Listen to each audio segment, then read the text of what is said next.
The forbidden superfood Pharaohs took to the grave.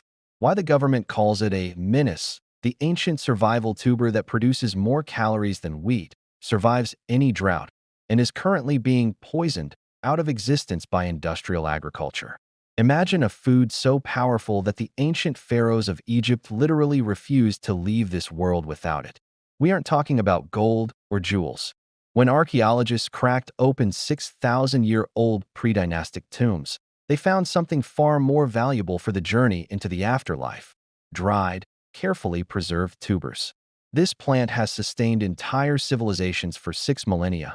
Yet today, if you have it in your yard, the government and massive chemical corporations have likely branded you a victim of one of the worst weeds on Earth. They have engineered specific poisons just to kill it and published technical bulletins calling it a menace to the modern food system. But why would they spend millions to destroy a plant that requires no fertilizer, no pesticides, and survives droughts that kill every other crop? Before we dive into the mystery of this forbidden superfood, I want to hear from you. Tell me in the comments. Where in the world are you watching from? And what is the number one crop you want to grow for true food security? By the time we finish this journey today, you are going to understand exactly why this plant is the ultimate lazy gardener's dream and why its very existence threatens the billion-dollar industrial agriculture complex. I'm going to show you how it can feed your family for decades with almost zero effort. Its incredible nutritional profile that rivals olive oil and expensive grains, and the shocking reason it was actually made illegal by classification. Stick around until the end, because I'm going to reveal the specific secret storage method that allows this crop to stay fresh for years without a single watt of refrigeration. Part 2/10 ===. We live in a world where our food system feels more fragile than ever. Between skyrocketing prices at the grocery store and supply chains that seem to snap at the slightest breeze, the idea of being self-sufficient isn't just a hobby anymore. It's survival. Most of the crops we rely on, like corn and wheat, are divas. They demand perfect soil, constant watering, and expensive inputs just to give us a harvest. If you're a senior gardener or just someone who doesn't want to spend their weekends hunched over a hoe, those crops are a recipe for a sore back and a light wallet. But what if there was a crop that thrived in the wrong conditions? A plant that loves the marshes and wet soils where other roots would simply rot away. Think about the stories our grandparents told us about surviving lean times. They didn't rely on patented seeds from a catalog. They relied on plants that were survival technology. This plant, known as chufa or tiger nuts, is exactly that. It was found in the stomachs of mummies, proving it was their final, most trusted meal. It predates agriculture as we know it by 8,000 years, meaning humans were harvesting this in the wild during the last ice age. In a moment, I'm going to show you a plant that can produce up to 75 energy-packed tubers from a single seed, and how those tubers can sit on a shelf for years, only to wake up and be ready to eat or plant the moment you soak them in a bit of water. This is the story of how a foundational pillar of human civilization was rebranded as a weed simply because it was too successful to be controlled. To understand why this plant is such a threat to the modern world, we have to look at what it actually is. Scientifically known as Cyperus esculentus, the world knows it by many names: chufa in Spain, atadwi in Africa, or tiger nuts in English. But don't let the name fool you. These aren't nuts at all. They are small, underground tubers about the size of a chickpea that act as the plant's personal energy storage organs. If you've ever struggled with a garden that has bad soil or stays too wet, chufa is your new best friend. It belongs to the sedge family, the same family that gave us papyrus, and it actually prefers marshes and wet soils where most food crops would simply turn to mush and rot. The sheer productivity of this weed is enough to make a commercial farmer blush. A single plant can produce up to 75 tubers. In Spain, dedicated farmers see yields of 3 to 6 tons per acre. Compare that to wheat, which averages about 3 tons per acre and requires intense chemical management, heavy machinery, and constant pampering. Chufa, on the other hand, grows in conditions where wheat and corn would literally starve. It requires no fancy fertilizers, no toxic pesticides, and it laughs at the droughts that kill off everything else in your garden.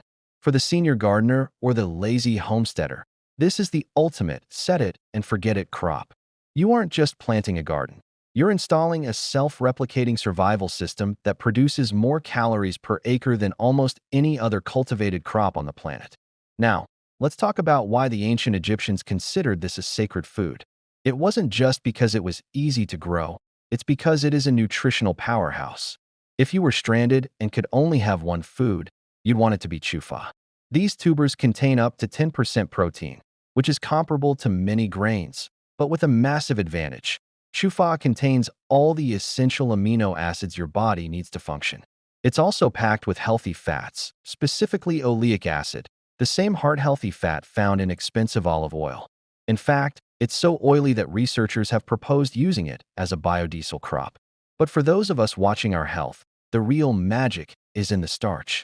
Unlike the starch in potatoes or white bread that spikes your blood sugar and leaves you crashing an hour later, chufa is loaded with resistant starch. This type of starch feeds your beneficial gut bacteria and provides sustained, slow-burn energy without the glycemic roller coaster. It has 4 times the fiber of many standard sources and is naturally gluten-free and dairy-free.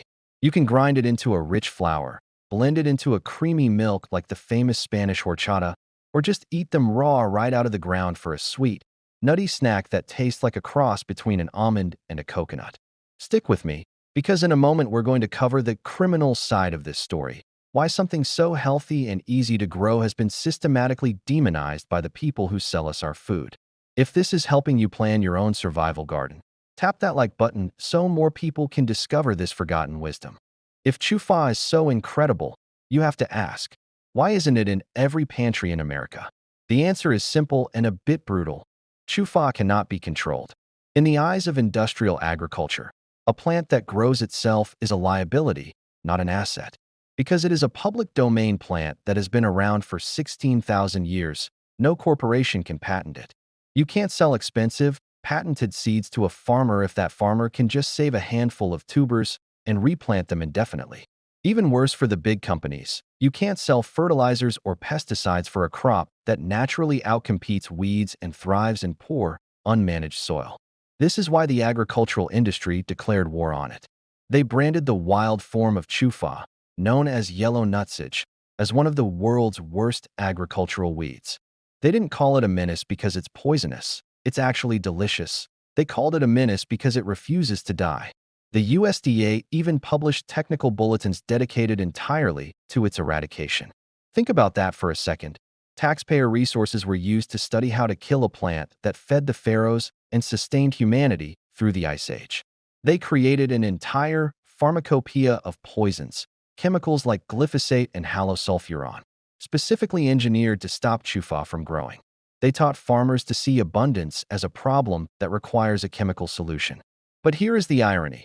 The very things that make chufa a nightmare for a corporate monoculture are the exact reasons it belongs in your survival garden. Its regenerative capacity is legendary. One single plant sends out an underground network that can produce dozens of tubers, and each one of those tubers can survive in the soil for years, waiting for the right moment to sprout. Even if you kill the visible plant on the surface, the tubers stay tucked away underground, ready to regenerate. It is survival perfected.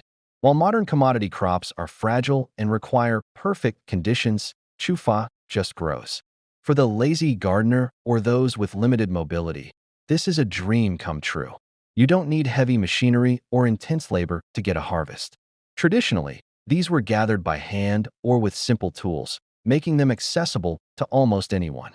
In ancient Egypt, they were ground into flour with simple pestles or roasted over small fires. Today, we can use a simple blender to make milk or a home oven to roast them. They are so resilient that they've survived colonialism, the Green Revolution, and decades of chemical warfare.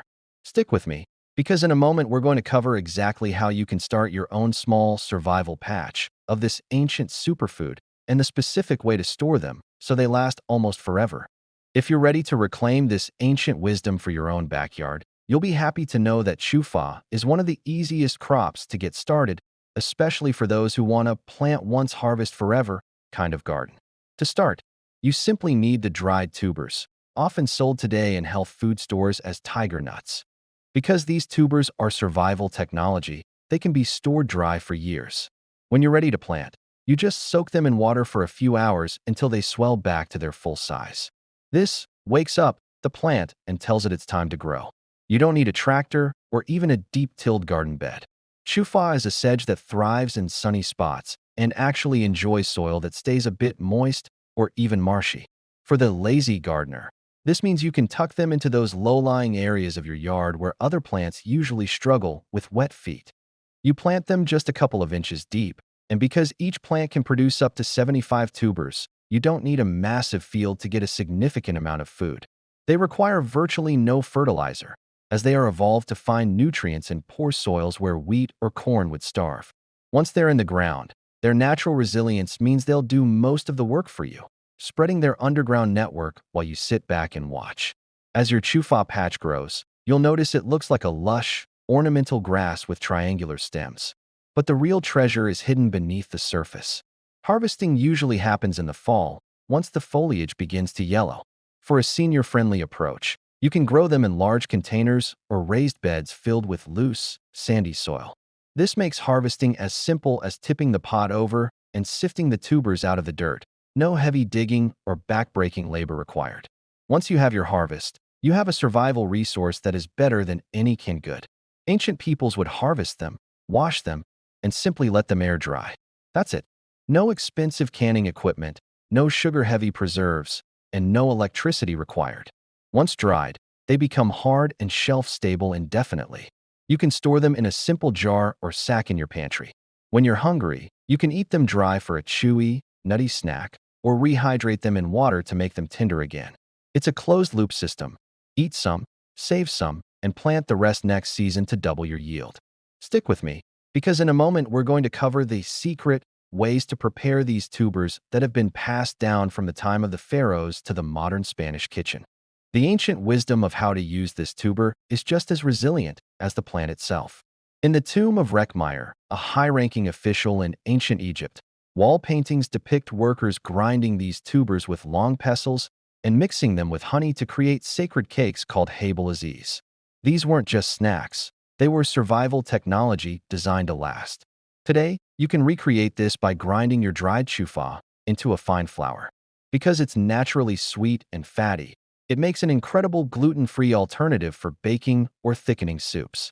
If you're looking for a refreshing way to boost your gut health, you can follow the 700-year-old Spanish tradition of making horchata de chufa.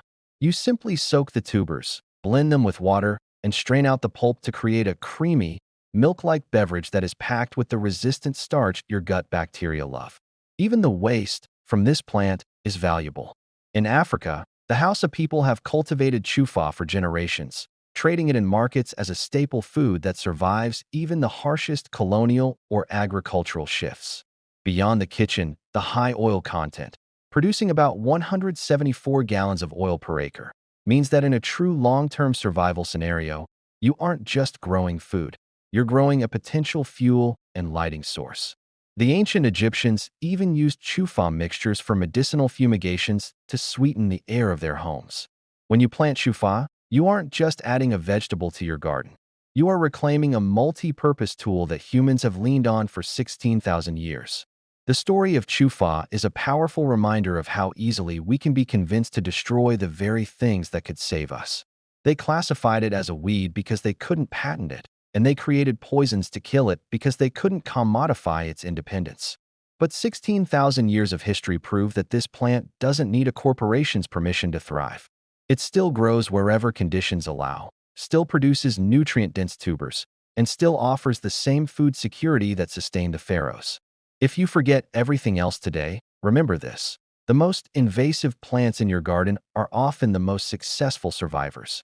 By choosing to grow forgotten perennials like chufa, you are designing a garden that feeds your family abundantly and sustainably, even if you can no longer manage the heavy labor of a traditional farm. If you're ready to take your first step toward true food independence today, go out and find some organic tiger nuts and start a small experimental patch in a sunny, damp corner of your yard. You'll be amazed at how quickly Pharaoh's food takes hold.